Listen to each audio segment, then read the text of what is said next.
بسم الله الرحمن الرحيم إذا جاءك المنافقون قالوا نشهد إنك لرسول الله والله يعلم إنك لرسوله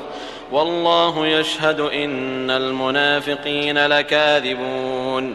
اتخذوا أيمانهم جنة فصدوا عن سبيل الله إنهم ساء ما كانوا يعملون ذلك بأنهم آمنوا ثم كفروا فطبع على قلوبهم فهم لا يفقهون وإذا رأيتهم تعجبك أجسامهم وإن يقولوا تسمع لقولهم كأنهم خشب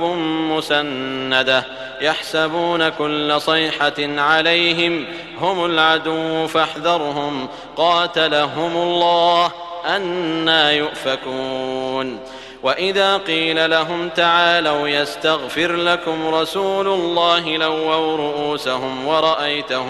ورأيتهم يصدون وهم مستكبرون سواء عليهم أستغفرت لهم أم لم تستغفر لهم لن يغفر الله لهم إن الله لا يهدي القوم الفاسقين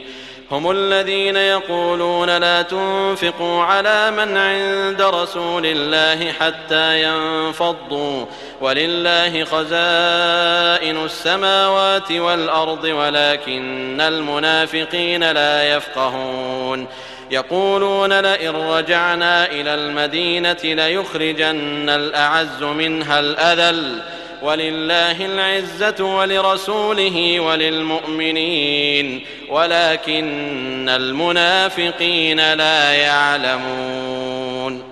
يا أيها الذين آمنوا لا تلهكم أموالكم ولا أولادكم عن ذكر الله ومن يفعل ذلك فأولئك هم الخاسرون وأنفقوا مما رزقناكم من قبل أن يأتي أحدكم الموت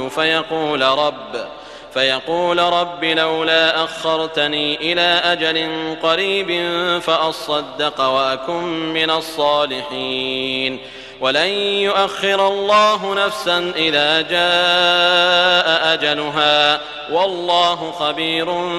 بما تعملون